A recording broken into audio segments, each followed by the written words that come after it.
ikan itu ada grade-nya, ada yang bagus dan ada yang kurang bagus, dan itu dipisah untuk mempermudah kita mengasih harga. Misalnya gini, ikan yang grade-nya kurang bagus kan nggak layak untuk dikasih harga yang tinggi, jadi dipisah dari awal seperti ini. Yang di akuarium ini semua sudah melalui proses quality control seperti ini. Jadi diceki satu persatu, diteliti, lalu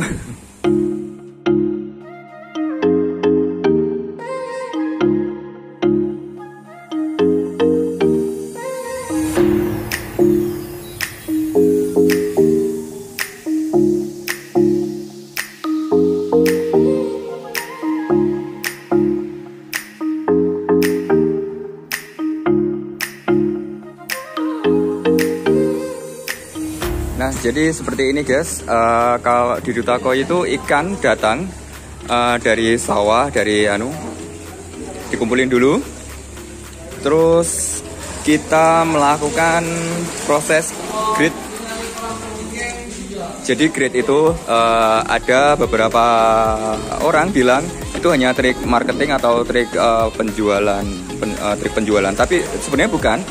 Grade itu benar-benar memisahkan antara ikan yang lebih bagus dan kurang bagus seperti itu. Jadi bukan hanya asal trik marketing ya, tapi memang ada proses di situ memilah ikan yang lebih bagus dan kurang bagus. Jadi itu namanya grade. Misalnya ikan kayak gini dipisah dengan kayak gini.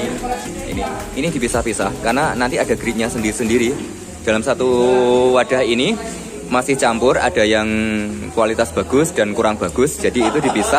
Yang disebut, kita menyebutnya dengan grade, menggrade.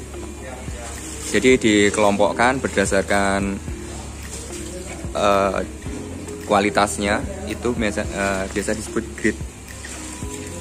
Kalau ada yang bilang itu trik penjual, nggak seperti itu. Jadi memang benar-benar ada. Ikan itu ada grade-nya, ada yang bagus dan ada yang kurang bagus, dan itu dipisah untuk mempermudah kita mengasih harga. Misalnya gini, ikan yang grade-nya kurang bagus kan nggak layak untuk dikasih harga yang tinggi, jadi dipisah dari awal seperti ini. Oke, kali ini saya contohkan bagaimana memisah atau mengegrade ikan yang bagus dan kurang bagus itu seperti apa. Dari sekian banyak ikan ini kan, ini campur. Oke, Mas Dit, tolong dicontohkan. Nah, sesuai kualitasnya. Ini kenapa dibilang grade-nya? Ini grade apa, Mas? Grade A ini, Mas. Nah, kenapa dibilang grade A dibanding lain-lainnya? Ya, karena kan jaringnya ini bagus. Oke, ini kualitasnya warnanya bagus. Mulai dari kepala bagus, sisik berjaring bagus, rapat dan rata. Terus patternnya juga, blok-bloknya itu step demi step itu bagus ya, nggak acak, nggak, jadi solid itu. Nah, itulah yang disebut grade. Ini bukan asal trik marketing ya, ini bukan asal trik penjual, tapi memang benar ada. Ini bisa dilihat. Kalau jenis kojaku kan rata-rata yang dilihat duluan kan dari segi jaring, Oke. Terus yang terakhir sama kualitasnya ini. Oke. Nah, jadi seperti itu, seperti penjelasan Mas Adi tadi. Kalau ikan jenis kojaku ini biasanya dimulai dari jaring dulu, dari jenis sisiknya rapat dan berjaring bagus. Setelah itu baru kualitas warnanya dan juga nanti pola patternnya. Jadi seperti itu grade-nya.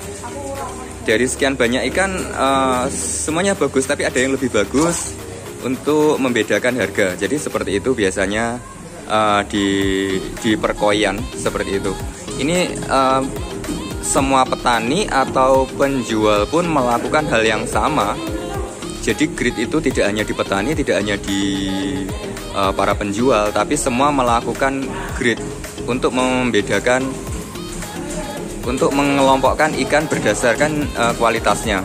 Jadi ikan bagus ya ditaruh di tempat bagus, ikan kurang bagus. Nah, ini beberapa contoh yang sudah di grade. Dari sekian banyak itu nggak semuanya bagus ya, nggak semuanya berkualitas bagus, dan nggak semua berharga mahal. Jadi yang dipilih-pilih seperti ini yang sudah melalui proses seleksi. Ini bisa dilihat dari contohnya. Misalnya ini kan jenis kojaku.